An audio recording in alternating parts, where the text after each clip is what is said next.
Hello and welcome to 9394, a music podcast with me, Travis Roy. I hope you're doing good. I'm doing good. For this episode, I'm going to be talking about the album Become What You Are with my friend Mike Govier.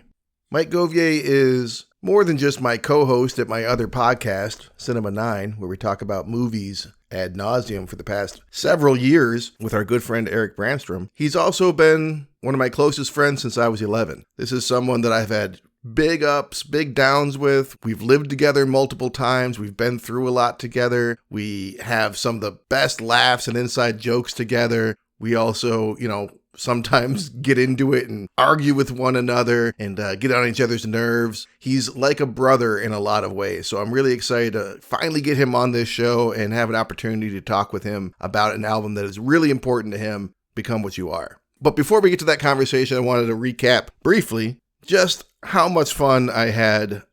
Okay, so as of recording this on what was this past Saturday, at the New Way Bar in Ferndale, Michigan, Dustin Lintz put on a really fun show with the bands The Argus, Faithless the Wonder Boy, his band, Narvin, and Snapcat Bandits. And then as far as people that came to the show, oh my God. First of all, thank you to everybody that came to the show overall. I mean, I had a ton of support from friends, and that was really great. And I also had the opportunity to meet a lot of people who've been on the show face to face. People I've only had conversations with over the internet before. So that was really awesome. So a quick shout out to guests who have been on the show, who I also got to see on Saturday night. Adam Thomas, Dustin Lintz, of course, Christian Haraminski, Jess Peak, Luke Horlbeck, Mike Krapinski, Rob Leroy, Candace Morissette, Steve Laskowski, and Kate RB, who has recorded an episode that will be coming out next week. So that was a lot of fun. Chat with these people and listen to these bands such as Snapcat Bandits and The Argus. And of course, Faithless the Wonder Boy. Dustin, love you, buddy. Your first show was great. It was fun watching you freak out and throw yourself into a drum set at like almost 50 years old. Okay, on to the Juliana Hatfield Three and their album, Become What You Are. Check it out. Above the floor so high, a reflection in his eye. Fell in love again last night. Had a chance, but I got stage fright.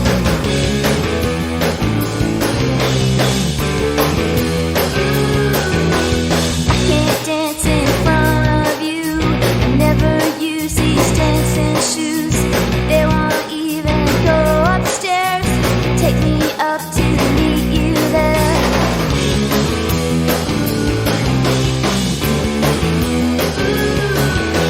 This is the sound of a tree falling down like a leaf, giving up to the ground. Oh, God. Hi. Oh, God. Here we go. Talking with Mike Govier. Oh, God. I can't stop. Oh, God. Yeah, I can't stop saying, oh, God. Ah. You want to go ahead and get started? Yes, that'll be fine. You Yeah. sound so certain. Mike Govier, you're on 9394, a music podcast. Finally. Thank you. I'm glad to have you. Of course you had to throw the finally in there. I knew that was coming. Well, I've been doing it for over a year now. What took so long? Well, for some reason, I took this show really seriously. That's good. I did. I do. You had me pegged for, I think early on, it was Diary, right? You were like, I got you locked in if you want to do it. Yeah, I thought you'd want to do Diary. No one has wanted to do Diary for a year. Really? Finally, Dustin Lintz has signed on for it. He's going to do it next time he's on. Oh, crap. Well, I mean, for this year, for the show's time frame, I told you it was very particular. I'm very particular with my years and categorization. I love Diary, but it's arguable that I love Diary just as much as I love The Rising Tide or How It Feels. Mm-hmm. It's close. It's tight. And they're also just weren't a part of my life during these 93, 94 years. I remember seeing Courtney Kostrick with his Diary shirt in like 94 in school, and then I saw more of it in 95, and I didn't know what it was till probably about late 95, 96, I would say, and then... You are a stickler. You want to say specifically to 93, 94. You are. That's what it is. That's all it is in the end. But I mean, Diary's a classic. So if anybody's listening thinks that I have any disrespect for the album Diary, please know that's incorrect.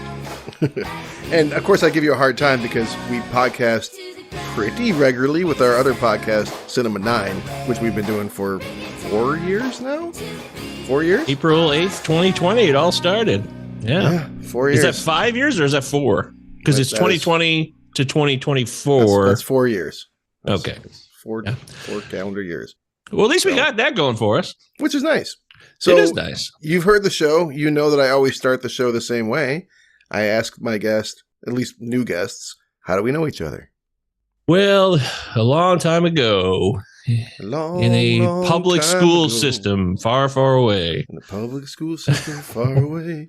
Heartland Schools, yeah. We lived in the same subdivision. Although it was divided. It was called the front and back sub. I still don't know why that became a thing or who decided that. Well, they're technically different subs. You were in Rolling Hills, and I was in Heartland Woods Estates, which there are technically different developments. Yeah, but that's like... It's saying like, I don't know, I'm trying to think of like a border that is so loose that it's basically how barely it is divided by. It's a sign. It's a sign. It's a Heartland Woods sign that I barely noticed, frankly. Like the northern U.S. and southern Canadian border? Yeah. Even more lax than that, though. Yeah. I mean, think pre 9/11 Canadian U.S. border. That's more accurate. Yeah. All right. Gotcha. But yeah, you lived in the one side. I lived in the other side. And we were in school together in middle school. And I would annoy you, and then you would terrorize me in Mr. Riney's class. This is my recall, the earliest recall. 7th grade, Mr. Riney's class. Travis and Bernard Menke sat together in Mr. Riney's English class, and I sat in front of them, and I would turn around and say things sometimes. And then I'd start very specifically rapping. Dr. Dre's The Chronic was blowing up, and I would do that rap, and Travis did not like it. I would constantly do it repeatedly, and he would get annoyed. And eventually there was a few stick beatings, after school, and some kids being stupid and fighting and stuff. Not like actual physical fighting, just like... Wait, you're saying I beat you with a stick? Is that what you're telling me? Oh, yeah. That happened one day, yeah. It's not big. I love you still, so... I love you too. I don't remember beating you with a stick. I'm sorry about that. Well, it was 7th grade. Yeah, 7th grade was probably, it's funny for me to spend so much time in 93, 94, because 92, 93 were pretty much some of the roughest years of my life. At home, things were not great. And I was a very sensitive kid and easily riled up. Mm-hmm. So my older brother, for instance, loved to just get a reaction from me and do whatever he could do to get as big a reaction from me as he could. And you were an older brother of 2 younger brothers. So you kind of had that mindset too, even though I was significantly larger than you at the time. That is correct. Yes, you were a late bloomer in terms of height. Now you're significantly taller than me. So, yeah, so you would do things designed to provoke a reaction from me, which you got. True. And eventually it became violent, which I regret and have no memory of, but I believe you. We used to play, since we lived in the same neighborhood, we had a lot of the same friends. Correct. And we became friends kind of through osmosis, I guess, by being around each other a ton, but we didn't necessarily get along at the start. And there was a lot of what we called slaughter ball. Remember playing slaughter ball in the backs of people's... we took it so seriously. It was basically just... I don't know, football without rules. I don't know how you describe it, but it's we would often get bloody noses and shit like that playing it and just be really rough with each other. Being the sports aficionado I am, which compared to you is not, that's not fair. But you care about sports, I don't. Exactly. And maybe that might be a big regret when I'm on my deathbed. If I'm lucky enough to even be on a deathbed, actually, I'd rather just die, right? Would you rather have a deathbed or just have it be over? What's the alternative? A death alley? A death aisle in the grocery store? No, just die in your sleep. Die in your sleep. Well, just that's in the bed. That's in the bed. Yeah, but I'm thinking a deathbed, was drawn out hospice style. That's depressing. Right. It's very sad. And I'm sorry for anybody who's had to go through that. To answer your question. They're not listening. They're dead. It's true. They are dead. But to add to a couple points there. So first, yes, we shared several friends.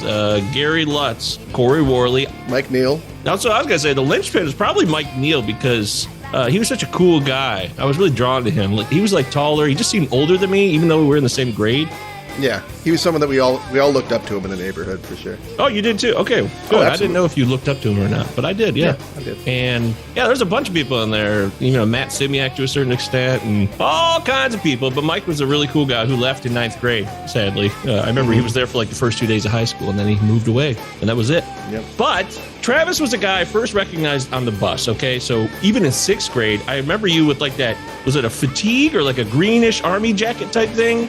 I had my mom's ex-boyfriend's Vietnam, like actual Vietnam Army coat that I would wear. Yes, okay. I nailed that. Which I wish I still had. Yeah. I wish you had it too. That'd be a real flashback. Yeah. And he had these big glasses, and that was in 6th grade before we even talked. I just remember being on the bus together because we're in that same sub going to middle school as we did. I was already intimidated. I was like, there was a vibe I was getting from you, and I was very small. Like, I was unbalanced. I was unstable. I was not like I could have gone either way. Like I was either going to turn to the big softie that I ended up becoming, or I could have gone like full trench coat mafia.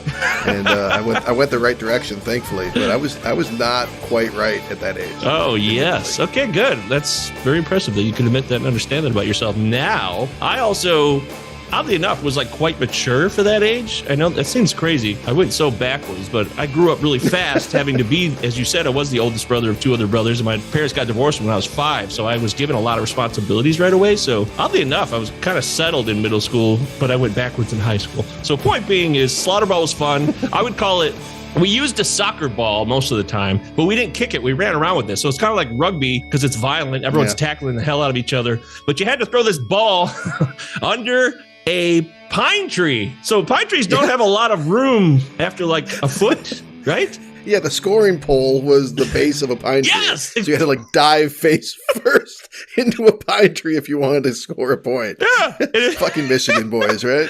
Oh, yes. Yes, that was so real. We played, the 2 fields I remember playing was Corey Worley's backyard the most, and then Gary Lutz we played at 2. Those are the 2 I remember. And one was in the front, one was in the back. Yeah. So, yeah, that was fun, man. And then eventually, you said we became, I don't know, we got over it. We were still in the same neighborhood. So even after it started as a rough patch by 8th grade, I felt like we started to become more friends. And of course, the Trevor Winters incident, et cetera. A lot of fun stuff. And then we became friends. Wait, what's the Trevor Winters? I know that was my code name for myself. That was my nom de plume or whatever that I would use, but I don't remember what incident you're talking about. Well, you had gotten drunk, as you recall, and your brother... My first time getting drunk? Yeah, your brother was furious, 13? Right? And he wanted to know who was involved. And so we did this code name of I was Trevor Winters for some reason. I was involved in some way, but I remember being really nervous because your brother sounded even way more scary than you, and I didn't even really know him. So he was straight edge. Oh, yeah. There was very little like supervision. Or, it was kind of like go do your own thing. But when I came home drunk, he went and like attacked Gary Lutz, who you mentioned already. Yeah. Which Gary had nothing to do with me getting drunk for my first time. First time getting drunk, I had a bottle of tequila and a bottle of vodka, both of which were fifths, and I did not understand. I was like, okay, so you're supposed to drink like a bottle, right? Like people have like a bottle of beer, right? So I tried to drink like all of that, 2 fifths. It didn't really work out. It didn't work out. You poor bastard. Yeah. Yeah. So we grew from there. And obviously the posse grew up and came together in high school, and we have known each other ever since. Yeah. That's like 30 years. Lived together multiple times, podcasted together, been in bands together. One band, yeah. One band? At least a band together. Fountain and Fairfax, 2009. We played one show and then it was over. What a great show it was, though. It was a great show. We were together for like a year, played one show, and then went, okay, we're done. We did it. Yeah, we stayed in the basement. We were the discipline there. I don't know if it was fear on someone else's part or we stayed in the basement, practiced for a year. That was usually not the case with the bands that came from our friends group. It was like, all right, let's go. Let's get out there. All right. Fountain and Fairfax. We just jammed and jammed and jammed and jammed and then played one show, and that was it. Oh, actually, last week I was looking on my external drive and I have 6 different files of actual Fountain and Fairfax practices. Oh, yeah. I'll send those to you. Yeah, do. Because it's not great recording. I just put a mic like in a room there that day in Jimmy's basement, but still you get the gist of it. It's pretty cool. That's fun. Yeah, I'd like to hear that. I will.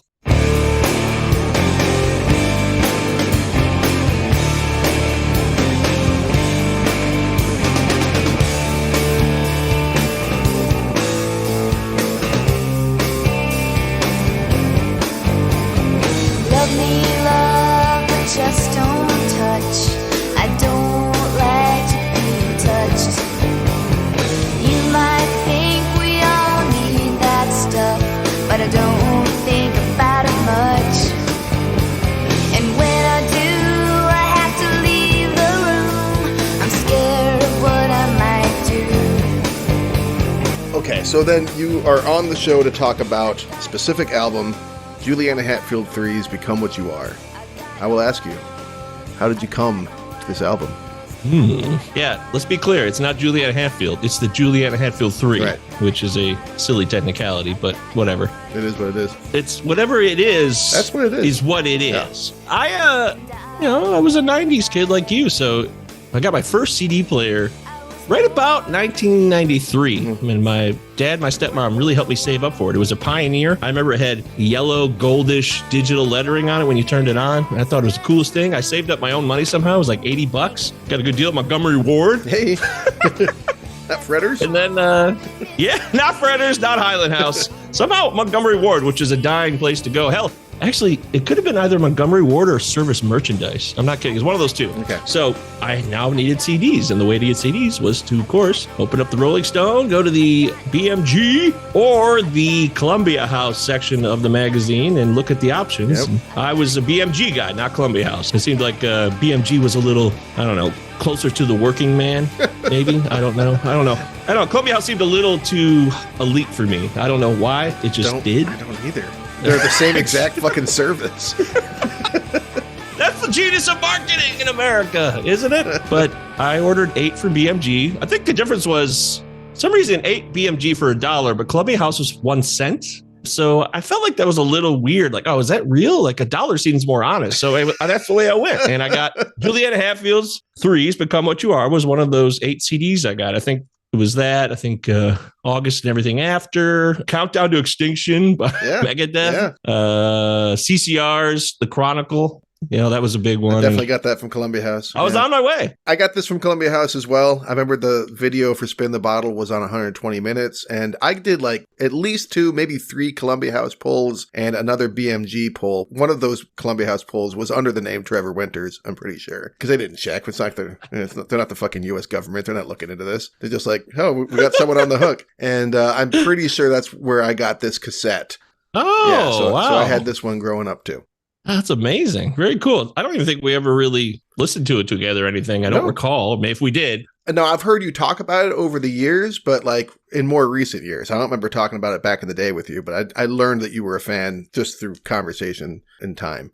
Yeah, so that's how I got the CD, and I threw it on, and I listened to all those CDs over and over again. That's all I had. Up until that point, I had cassette tapes, right? Like you, and I was firing up Become What You Are by the Juliana Hatfield 3, and I had not seen or heard about the Spin the Bottle video or heard the song, which would become a part of the Reality Bites soundtrack, I think, in 94. Or at least it was in the movie. Yeah, it was. So you just picked it at random, you're saying? I really did. Yeah. I don't know why. I did that some too. I was like, okay, why not? Yeah, I did that something because it was like, I'm getting a bunch of albums for free. I remember I picked the Fish album Rift because me and my brother played a role-playing game called Rifts. So I was like, okay. Like I got that. I'm like, oh, I don't like this.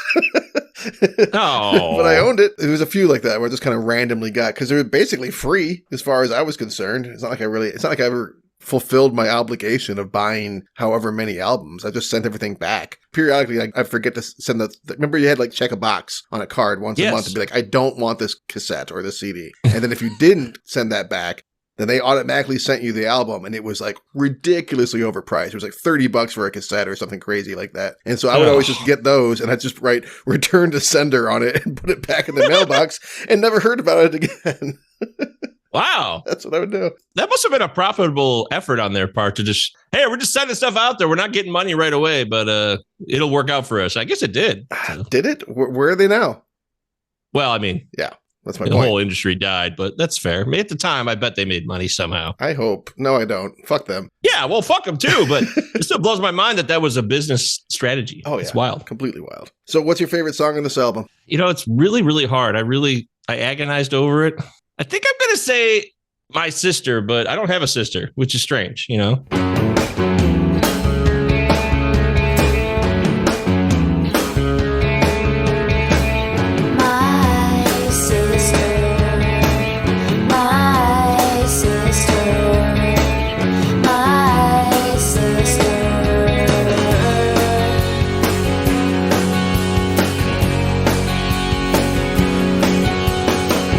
I hate my sister.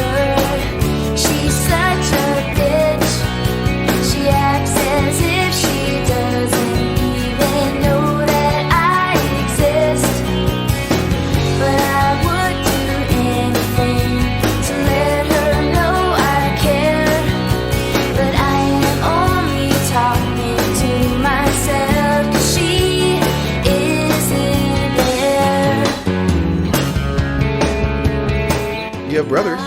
have brothers. I have a sister, and I also chose that as my favorite song on the album, which it was a single, and I don't remember that at all. I guess it was like the biggest single from the album, but I do think it's the best song on the album as well. Oh, well, it has some references to bands, the Violent Femmes. And the Del Fuegos. I've heard that line, obviously, 1,000 times, and I still never bothered to look them up, or don't remember anything by the Del Fuegos. I assume there's some sort of California local band. I mean, I know nothing about them whatsoever. Well, Juliana's from Boston area. She was a part of the, there was a CD I got a couple years later. It's called This Is Fort Apache, which was a studio in Boston area, Massachusetts, which had Coldwater Flat on it.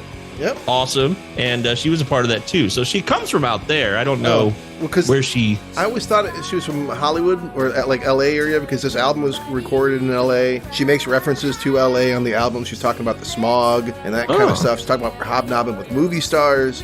Feeling Massachusetts is a song from the album, but I always thought that maybe that was where she was from originally, then like moved to LA or something, but I don't know. That's speculation. Are you looking it up right now? Well, yes, and she also is tight with Evan Dando. Evan Dando, the Lemonheads legend, so there's a connection there. Yeah, but she was born in Maine, so that's where it all started. And she made her hay in Massachusetts, Dukesbury, Massachusetts, a Boston suburb called Dukesbury. What a fun name that is. She even went to high school there, so there you go.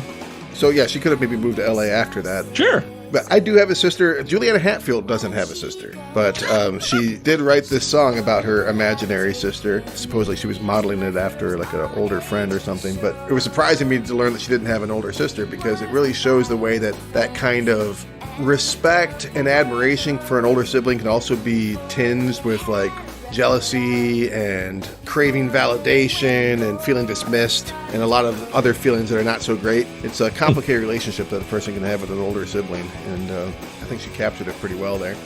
Yeah, I don't have one. I'll never have an older sibling. Well, I've had older step siblings, I guess. It's just not the same. But it's not the same. Nice try, step family propaganda machine. It's not going to happen. Big step family. Have to get Big step families have to get there. But actually, so she wrote the song apparently about her brother's girlfriend. So you can see how maybe she felt like this woman was a sister. This woman, Maggie, lived with the family while Hatfield was in high school. So there you go. Huh. And then probably moved out when they broke up or something. That's probably why she missed her, maybe. And this girl, the older ex, loved the Del Fuegos and the Violent Femmes. So there you go. There seems like a lot of truth behind the song, actually. Yeah, the whole album feels pretty autobiographical in a lot of ways. I don't know how much of it actually is. For instance, this song that we're talking about, she doesn't have a sister, but there is an element of truth in the songwriting. So that's kind of the feel I've gotten for the album overall. There's some truth here, some not. It's hard to say. She's an interesting songwriter, lyrically speaking. She has a way of being incredibly simplistic with her lyrics while also having some pretty complex, well, maybe not complex, but like she can say some pretty light phrases and then actually have some deep meaning to them. Like she's got that one line, he wrote a book about himself, I keep it on my shelf. Like an incredibly simple line, but it also speaks volumes, right? Yeah. That makes sense. You're right. There is something that is not overly complicated about her lyrics, but I'm locking this in too. I was young, so I was impressionable and it locked in my brain. And I remember I was 20 years old and I just turned 21 and I lived in Okemos. And this was before our friend Brandon died, but we were moving out of that apartment, or like I was moving out because I was a broke ass loser, which I've been many times in my life. And I've been a failure and a disappointment to so many people. So if I ever disappointed you or failed you, I would hope that you'll forgive me. And if I need to come to your door and apologize, I will. But I don't know. I'll try. If somebody reaches out. You heard it here first on 93.94. Mike Govier might come to your house to apologize if he disappointed you at some point in his life. Or failed you. Yeah. Don't forget about failure. But I remember being in that apartment laying on the floor there. It was just a Tuesday afternoon. Nobody was there. Ryan and Brandon were at work and I was just lost. And I just felt, I'm like, man, I'm a loser. My life sucks. What am I doing? So much pressure. So stupid too, by the way, looking back now. I mean, I was barely 21 years old. And like this ticking clock of American culture, like, go, accomplish things, move, go for it. It can make you feel really, really shitty. And that's how I felt. I'm like, oh my God, my life is over. I'm barely 21. And I listened to this whole album and rarely did I can literally count the number of times in my hand that I probably drank by myself. Seriously. And so I remember having like a couple 40s or something there and listening to this album and being really up in my feelings during that day. And it felt good. 2 40s and a half hour album. That's no joke. Yeah. Well, I may have drank before I put the album on. Okay. I'm not judging you either way. I have drank while listening to albums by myself many times. I'm human. I'm going to make mistakes again. I guarantee I'll make a mistake today. I don't know that it's really a mistake to get drunk and listen to Juliana Hatfield. It seems like you were doing the right thing. I don't regret it at all. That's for damn sure. But, nor should you. But I'm giving you an example of how the album became something that felt comfortable to me. It's a comfort album, I suppose, because I was young and 13 and I felt that, I had the world by the short tails and curlies and I could do anything and yada, yada, yada. But it's still an album that takes me back to that goddamn bedroom, which I don't have a single picture of. It's so stupid. I don't have a single picture of, not just one picture of the bedroom that I spent like all of my formative years in Heartland. It really pisses me off. That is a shame. It is a shame. I don't really have one in my bedroom either. It's on my memory. Oh, I'm so sorry. I think you make an interesting point about why these albums from this era, because it's very important years in your life, being 12 to 14 years old. The music you're going to get into in that age is going to have a big impact on you. But it's not just that. It's not just the comfort and familiarity of living with it during that time. It's making it a touchstone that you return to for comfort throughout your life. Some of these albums become like comfort food that you just like go to when you're at your darkest or whatever. And it's just like, this is what I need right now. This is like a big old bite of cheesecake. Yes, that makes a lot of sense to me. And I listened to this album in that bedroom. I still remember that the carpet, I believe, was like purple. I had purple carpet in my bedroom. And mine was like a shag blue. We're in a similar situation. It was? No, that's interesting. I've been in there. It was like light blue, baby blue with like dark blue. I don't know. It was a really weird, but it was carpet, it was the 90s. Everyone had carpet. It was the 90s. Yeah, so I guess it was a really tough call for me to say what my favorite song was, but you forced me. But it could be a 1A, 1B situation for me. Well, I did force you. You did. But we agreed. We agreed on what we think the best song in the album is. So there you go. That's a nice moment. On the other end of things, what about the weakest song in this album, your least favorite? Yeah, well, for me, the weakest song could be Erase. There's something about the last part of this album that kind of just goes, I kind of just lose it. It doesn't have the same panache. So I actually would say that President Garfield's pretty terrible. Every time that truck goes by, I think of you.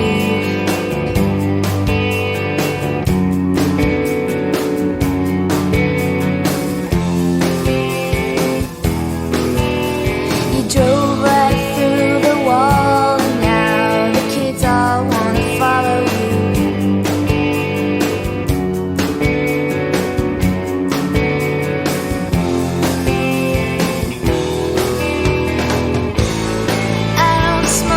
so why am I smoking? Took a hit and now I'm choking. He wrote a book about himself. I keep it on my shelf.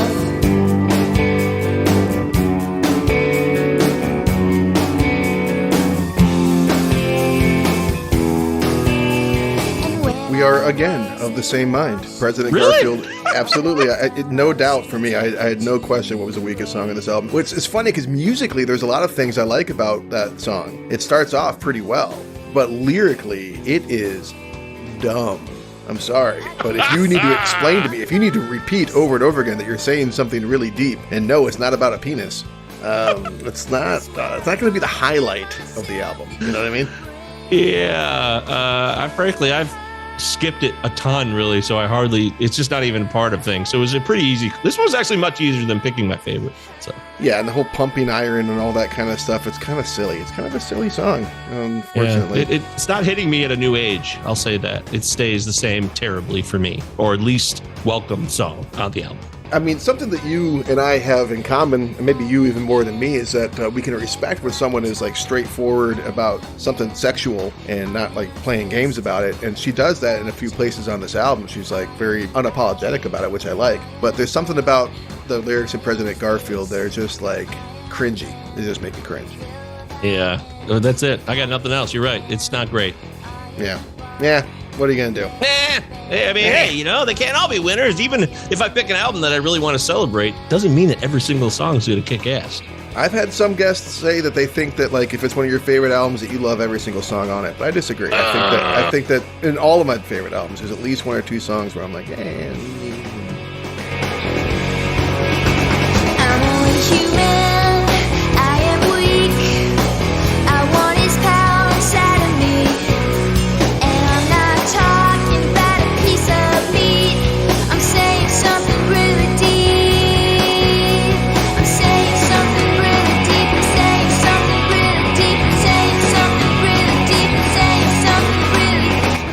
hard to have an album that I could listen to beginning to end. They do exist, but that doesn't mean that it's not, significant to me as an individual, or learning about life, or just as a comfort, or just a good old-fashioned crank up the tunes jam fest type of album. There's a lot of reasons why this all could categorize in the way it does. And sometimes a warts and all thing could be part of it.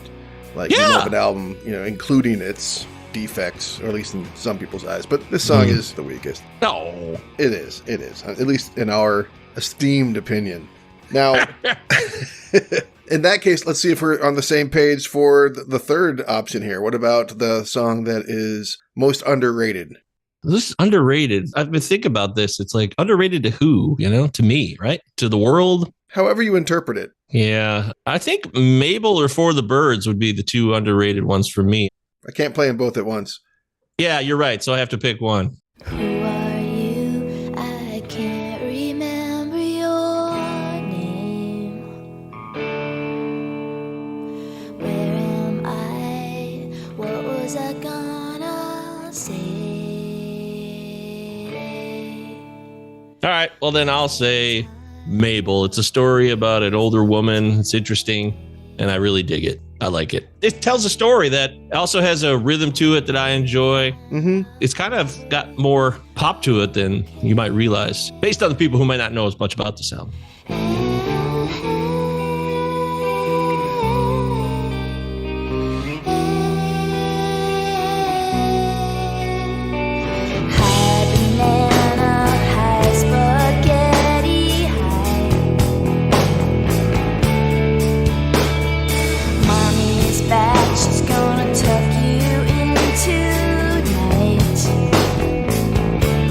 Well, she could be really dynamic in terms of her songwriting, be really loud, really quiet, and Mabel is one that, like, it's got these really relaxed, pretty kind of verses, and then the chorus comes in, and it's not like it's rocking, like, loud, quiet, loud, 90s style, but it's certainly a lot more disruptive. It's more aggressive, at least than the other parts of the song. But yeah, I like that song too. I like the subject matter.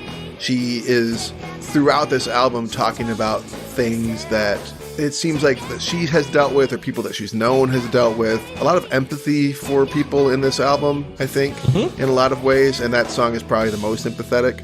Yeah, what I gather from it is about an old woman who probably has Alzheimer's. Or some sort of condition. She's talking about how she has kids, Mabel does, so she could be, like, mentally... Who knows? We don't really know. It sounds like Mabel is having some sort of issues and is being taken away to, like, a mental health facility of some kind.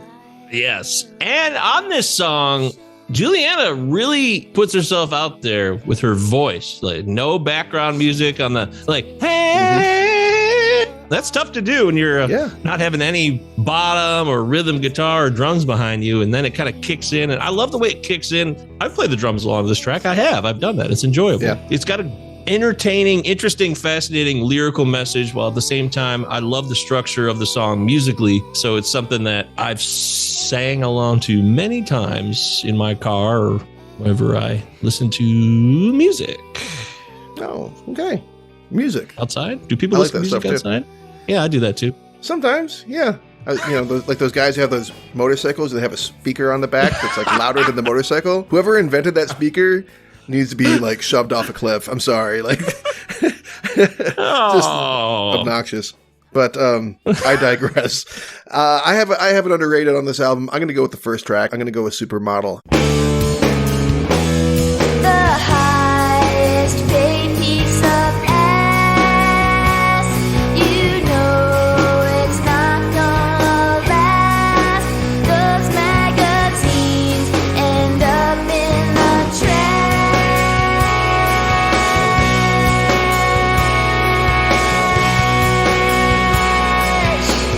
Yeah. What's the big idea?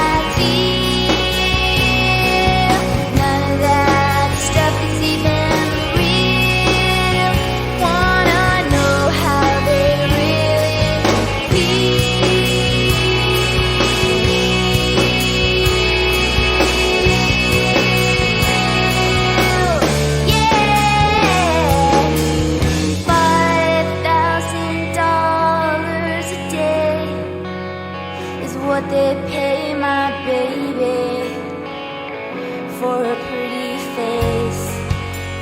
I feel like it could have been a single. Like, it seems like in a lot of ways it should have been a breakthrough single. It's really catchy. It's a great way to start an album. And I don't really feel like back in the day that it was one that I went to. But I think that it's a clever song in a way because she's talking about the materialism of the modeling industry and how it chews people up and spits them out. But at the same time, $5,000 a day, that sounds pretty good in 2024, let alone in 1993. And so she ends the song being like, could we swap places? Which is clever. And it gets at that issue that, like, yeah, it's easy to be like, oh, you shouldn't do this or that. You shouldn't, sell yourself, be it your body or your art or whatever. You shouldn't exploit yourself. But at the same time, like, it's hard to turn your nose up at someone who's getting a big payday because you want it too. Yeah, it's a good song. I love that song. In fact, to me, it's such an ideal album opener. The way it kicks in, kind of like a cold open. If you could have a cold open on a rock album, like, it just comes right in at you. And it's like, okay, this album has begun. And when I hear the intro to that song, Supermodel, when it starts, it just instantly transforms my brain into a young boy, I wasn't a man. When are you a man? 18? Is that a man? Well, I mean, you're Jewish. You'd be 16 to be a man? This isn't 13. Yeah, but it's true, I am Jewish, but I didn't know shit about it when I heard this album for the first time back in 1993. So I would say I was a boy, and I'm just transfixed. I go back in time to my bedroom and put on these. And one thing I didn't mention was these giant headphones, these giant 70s bulky wired headphones I had. I mean, they were heavy. Today's headphones now, we're living in a fantasy. These things were straight out of like everybody's seen Days of Confused. When the kid gets home after being out all night, he throws on those giant headphones. Those are those headphones. And I used those. It would tune me out. They were noise canceling before we had noise canceling. So, I mean, there's a reason why they call them cans. It's like two big paint cans on the side of your head. I remember. Pretty much. Yeah, it was. Yeah. I felt like one of those paint can machines on both sides. It was really cool to throw those on, and I would hear this song. It would start off the album. So whenever I hear Supermodel, and I agree, I love the lyrics to this. It's really something that always drew me in, I think. Even as a young boy who had no clue about gender machinations, roles, and how everything goes when it comes to traditional gender roles in this country and who gets chewed up and spit out for what, whether they're sexy or they're not sexy, physically attractive versus who says they are, who says they aren't. It stuck with me. And it actually was a song that I leaned on to learn about life as I became of age. I'd like to think that some of the themes and elements of this album crept into our psyches and left a positive imprint on us, to be listening to it at a pretty delicate age where you're absorbing a lot of stuff. I don't know that it clicked with me right away in the early 90s. I was definitely a bit of a scumbag for some time, but I feel like by now I have a lot more empathy and concerns about the plight of women. Yeah, absolutely. I mean, I would hope so by now. I mean, 43 years old. So I would say I serve at the pleasure of humanity, of course, and I could be removed at any time, supposedly. But when I was listening to this album, I was running around. One of my best friends at the time, truly, when I had this album in my possession, was old friend Jenny Spamer. Like, me and her were peas in a pod. We'd run around the neighborhood. She lived about a mile or two away down Hacker or wherever the hell it was. It was an innocent, honest, good old-fashioned fun time. And I learned a lot from her. And I was listening to this album, and I was such a sweet boy. I really was. I really believe that. I could say that honestly. 13 years old, right before puberty kicked off in 8th grade. And I got drunk for the first time, smoked my weed in the ditch over there at Aaron's front yard, or basically Bergen Road. Yeah. Everything changed then. But before that point, I was a sweet little boy. And me and Jenny would run around town, which is not a town really. We're just like cornfields and subdivisions, actually.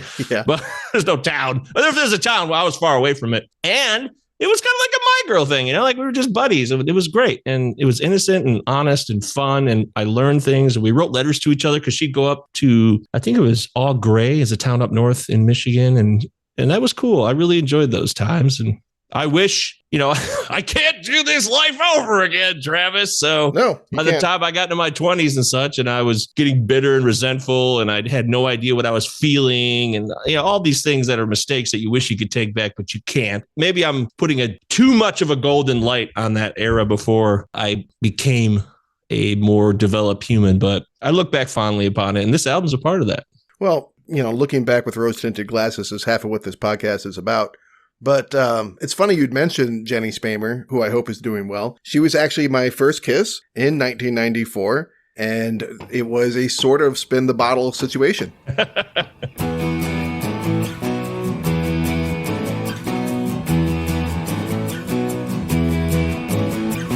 He's a movie star, only drives rented cars. Met him in a bar, said I know who you are. Took him to my party as the games were starting. Bottles on the ground, are you ready now? When it comes to me, I'm gonna be ready. It's my turn in a minute, gonna put my message in 5 minutes in the closet with you. And we were at, it was like an 8th grade party at Sarah Brummer's? Sarah Brummel was a unfairly called a beanpole because she was tall and all the boys hadn't grown yet, and she had very red hair. But she was super nice. She was great. I love Sarah Brummel. Yeah, she was great. Went trick-or-treating with her in her neighborhood a couple years before she left town. So she had a big party for 8th grade, and we were all around a fire, and I had just gotten my ear pierced, which I was like one of the only people, if not like, I may have been the only guy in the school to have an ear piercing as far as I knew at the time. Wow. It was pretty rare, and I wanted to be fancy for this for this party, so I borrowed one of my mom's like dangly earrings. I wore it in my left ear, just a dangly earring in my left ear with my fucking Coke bottle glasses and my greasy hair and flannel shirt. Doesn't miss me, I'm ready for it now. Already on the ground. 5 minutes in the closet with you. Oh, 5 minutes in the closet with you.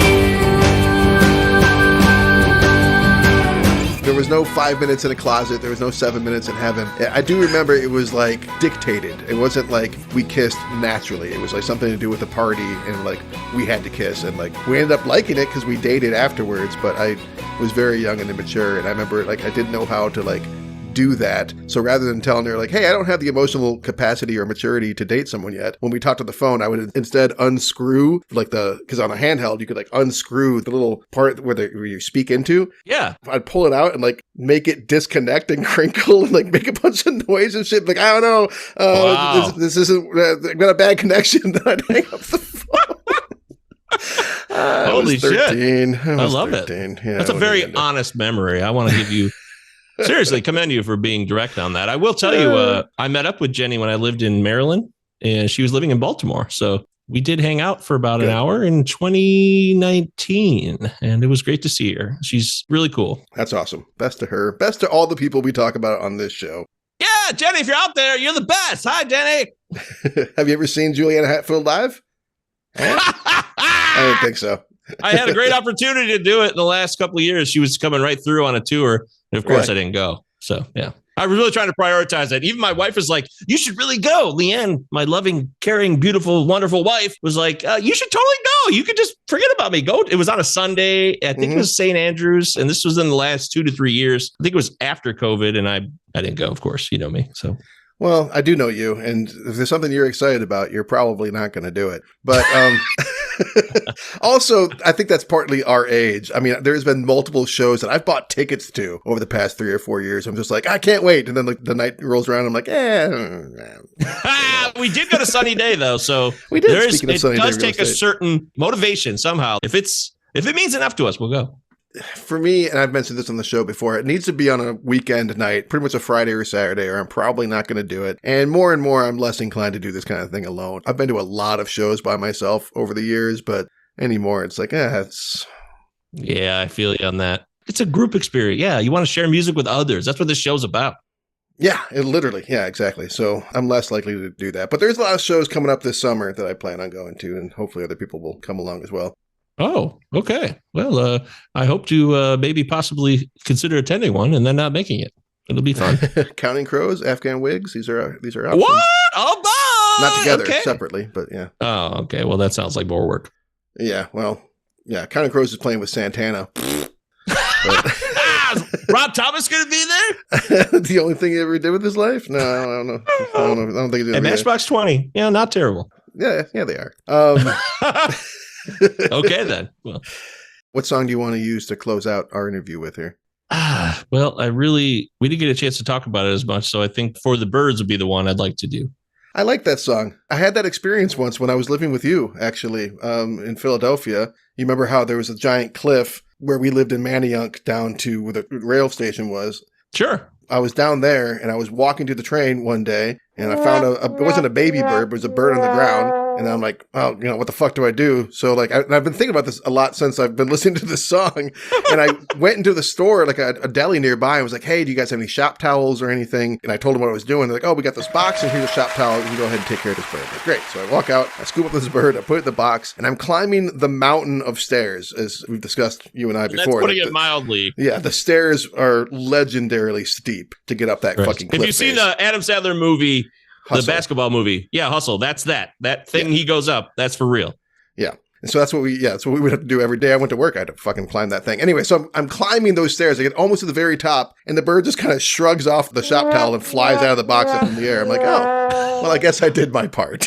Oh. But mine is a happy story. Yeah. It's For the Birds, Yeah, it is. Yeah. And that song's interesting because it kind of gets into very existential stuff beyond the bird, right? That's why I love it. I mean, you forced me to make some choices here, so I'm glad it's at least getting its due, and it'll close the show because it's a great song. I love that song. It just kind of says a lot of things that I'm feeling, which I can't always express outwardly if I'm just not understanding myself or I'm confused. This song does that for me in a lot of ways, and that's why I really appreciate For the Birds. It's awesome. All right. Wonderful. So my last question for the show, I usually do something kind of related to us, me and my guest, or to the album or to the era. I'm kind of bending it a little bit for you, and I feel like our friend Christian might be irritated by this, that I've never asked him these questions. He never gets irritated. The show The Sopranos technically aired in the 1990s. Its first episodes released in 1999. And you and I are pretty big fans of the show, as is Christian and millions of other people. I have here a list. I'm going to play a little game show with you. I have here a list of actors' names, a lot of actors' names.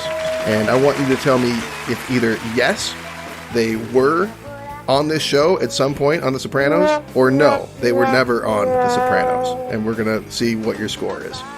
Ooh, ready? Okay. You know what's funny is I've actually been watching. I told you I did this like 6 months ago. I don't even watch whole episodes. I've just been watching 7-minute YouTube clips of Sopranos shows, and I started doing that again. This guy called Borko on YouTube, he's got endless clips where he's categorized things by like the Tony Hardy feud, and like he clips it all together in 8 minutes, so you like see the feud in 8 minutes across. It's cool. I like it because I've seen the show so many times. I'm looking at it from a different perspective. Yeah, that's interesting. I can't think of anything less likely for me to do than watch those. That's exactly what you said before, so that's on brand. Yeah, I'm a purist when it comes to the things I love. I got to put them in context. So let's do it. Let's go. Can't do clips. All right, so here we will start, and you let me know. Just yes, they are in the show, or no, they're not in the show. Let's begin. Christopher McDonald. No. That is incorrect. He plays Christopher Moltisanti's sponsor in AA towards the end of the series. Oh, man. Nice job. Damn. Steven Weber. No. Good. He's not in the show. Correct. Tim Daly is. That's right. Wings. Michael Badalucco. Oh, shit. Do I know who that is? Can I look him up? Yes, you can look it up. Michael Badalucco is the guy who Gary Oldman kills him and his family at the beginning of The Professional. He plays Son of Sam in Summer of Sam. Oh, okay. Hang on. Oh, here it is. Oh, yeah, that guy. That guy, Michael Badalucco. I'm not seeing anything Sopranos related, but that guy 100% was that Jimmy guy in The Sopranos. That is incorrect. Oh, shit. Really? He was not in the show. His brother was Jimmy. His brother played Jimmy. You son of a bitch. Wow. Are they twins? They look so alike. Yeah, that was kind of a low blow. Sorry. No, that's genius. I respect the hell out of that one. I do. I'm not even mad. Well done. Okay, good. Lin-Manuel Miranda. No. You are wrong. He plays a bellhop in the episode where Tony and Polly are like trying to relive their glory days when they're on the lam. Yes, man. Before he was famous. Well done. David Strathairn. Oh, yeah. 100% he was on the show. Yep. Recurring character. Lauren Bacall. It's not ringing a bell, so my initial response is no, but it feels like it's probably a yes. I'm going to say yes. You are correct. She gets attacked by Christopher Moltisanti when he's in Hollywood trying to get Ben Kingsley to be in his movie, and he attacked That's her. exactly what I was thinking of. It was connected somehow to the Moltisanti Hollywood line. That's the only thing I was thinking. So that's correct. All right. Yay. Chaz Palminteri. No. He is not. Correct. The Edge of U2 fame. 100% yes. You are totally wrong. 100% yes. You're 100% wrong. Yay! That's the way to be wrong, though. Aubrey Plaza. Aubrey Plaza. I must have saw something else where the Edge was making fun of himself on another show. Seriously, I saw it recently, and it got intertwined in something else. So that's what happened there. Aubrey Plaza, a fine actress in her own right. Boy, if she's on the show, it's brief. I'm going to say no. You're correct. She's not on the show. Yes. Lady Gaga. Lady Gaga. Oh, boy. You know, she started playing like a regular version of her typical self, obviously, later on with Stars Born, etc., and the Gucci movie. So I'm going to say that if she was in the movie, if she was on the show, it would have been part of like an overall. I'm going to say no. She was. She was in the episode The Telltale Mozzadel when Anthony Jr. and his friends break into the school and they're trashing the pool and throwing all the medals in the pool. She's one of his friends in that scene. Oh, dude, that is tough. That would have been, oh, well done. That is a hard one. Lady Gaga. She wasn't Lady Gaga. She was just her regular self. Right. Wow, okay. She's a kid. James Marsden. Very handsome man. Very handsome Cyclops. Just a beautiful human being. And funny. Yeah, you know what? He is. He seems like the kind of guy that, even though he's way too handsome, he's cool, you know? Yeah, I'd hang out. He'd disarm you. Hey, I know I'm really handsome, but I'll disarm you. You know, it's cool, man. We can beat people. I'm going to say it's not popping in my head. No. You are correct. He is not on the show. Yes. All right. Woo. Mike Epps. Oh, shit. Mike Epps popped in there for a minute. Or am I thinking of The Hangover?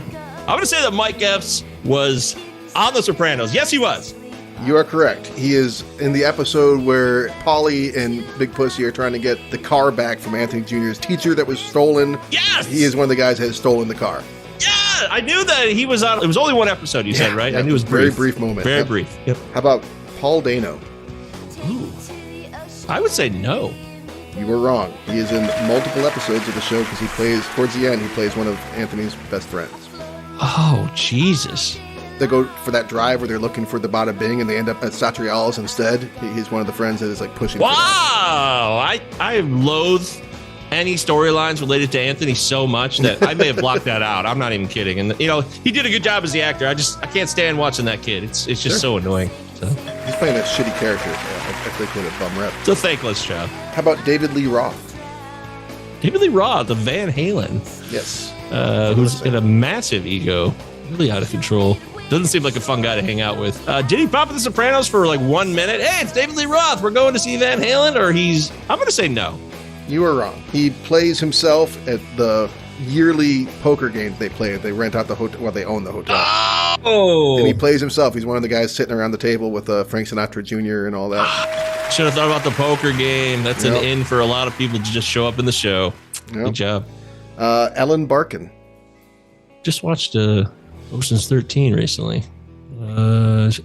2007, she showed up in Ocean's 13. It's like, oh my God, where's Ellen Barkin been? And the show ends in 2006. I'm saying no. You are correct. She is not in the show. Woo! Okay, good. Adrian Brody. Oh, yes, he's definitely in the show. He's definitely not in the show.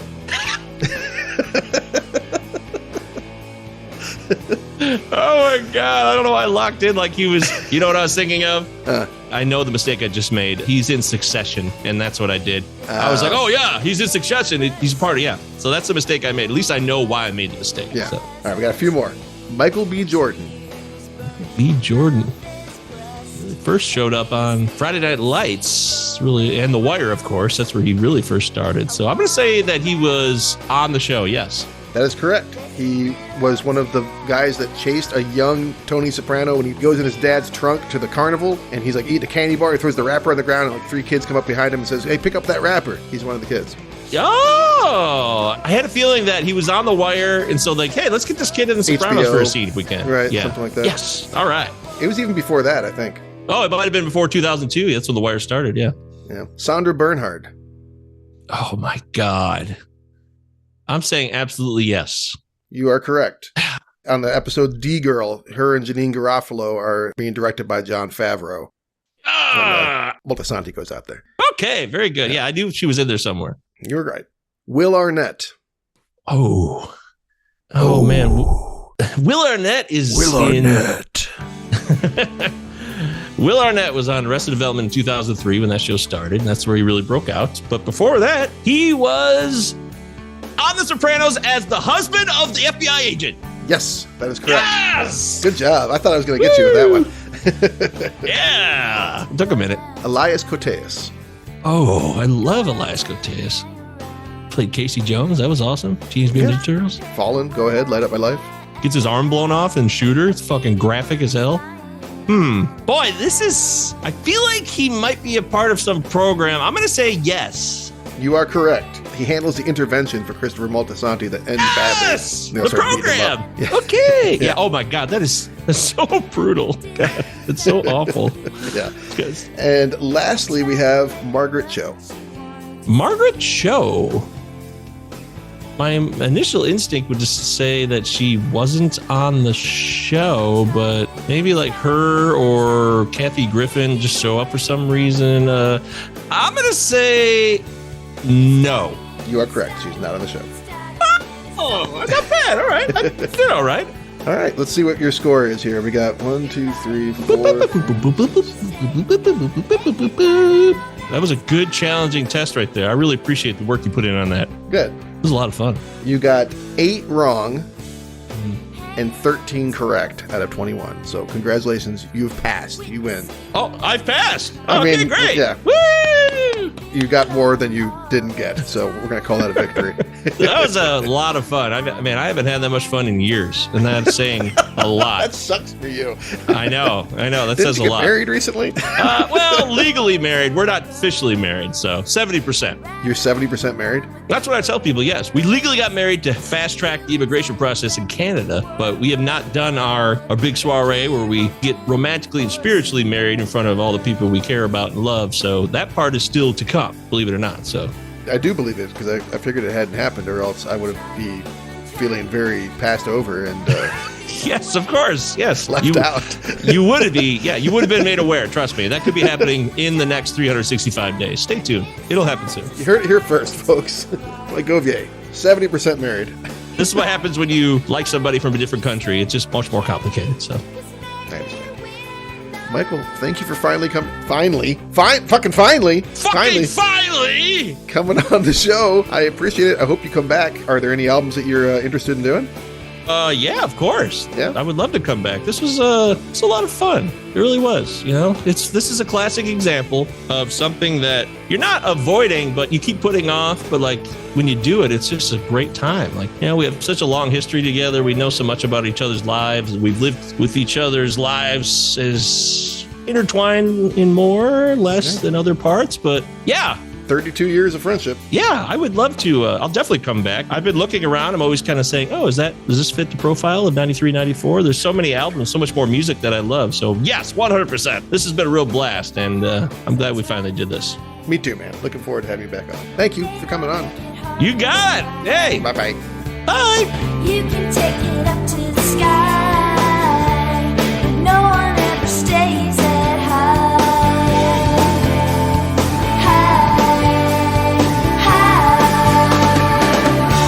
I'm trying, but I can't get away from the thought. I'm dying, I already gave away all that I got. I'm lying if I say that I'm cool, 'cause really I'm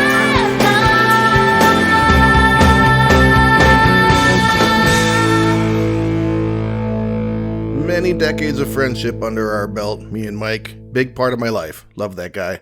And I really appreciate him coming on the show and talking about an album that means so much to him. I'd like for you to come on the show and do an album that means a lot to you, listener. person listening. And maybe that's not your thing. You're not someone that's self-indulgent enough like myself to want to like blather on a podcast. Maybe you know somebody that would like doing that kind of thing. Maybe you have a friend or family member or somebody in your life that you think would be a good fit for the show. Let them know. I'm always looking for new guests. You could talk about any album you want from 1993 or 1994, such as maybe the album Star from Belly.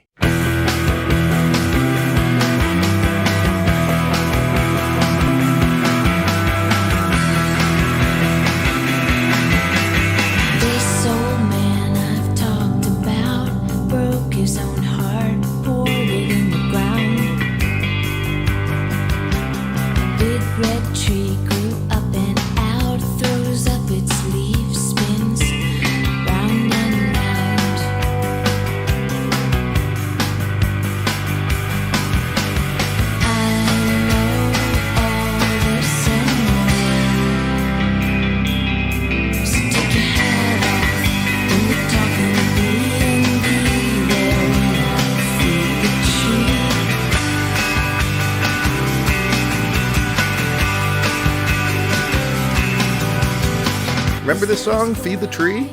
This is a good song. This is a good album. It'd be cool to jump back into it and talk about it with someone, but it doesn't have to be this album, but it could be. That's all I'm saying. Always looking for new guests. Just email me at 9394podcast@gmail.com, or you could just email me to say hello. That's fine too. This is the part of the show where I kind of beg you to rate and review the show. So this is me begging you, please rate and review the show on whatever podcast listener thingy that you use. It helps. It helps me grow as a podcast, so please do that. What else? My hand is healing up pretty good. Got the stitches out. Had carpal tunnel release surgery last week, but it's coming along pretty nicely. The human hand is weird. Like there's certain body parts, like the hand and the tongue, they just heal faster because we need them, and evolution says, hey, let's make these parts heal extra fast, which is nice as far as hand surgery goes. So that's what's going on with me. You can email me and tell me what's going on with you. I'm interested. Tell me. But for now, we will say adieu. So thank you. Goodbye.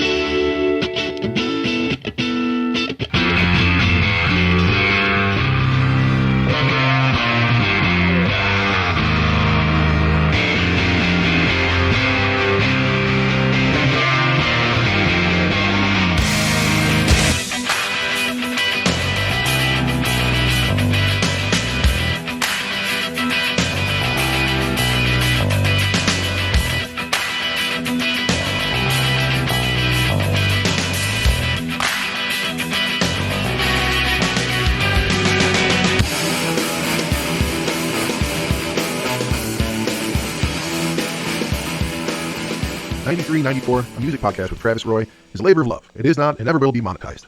Please don't sue.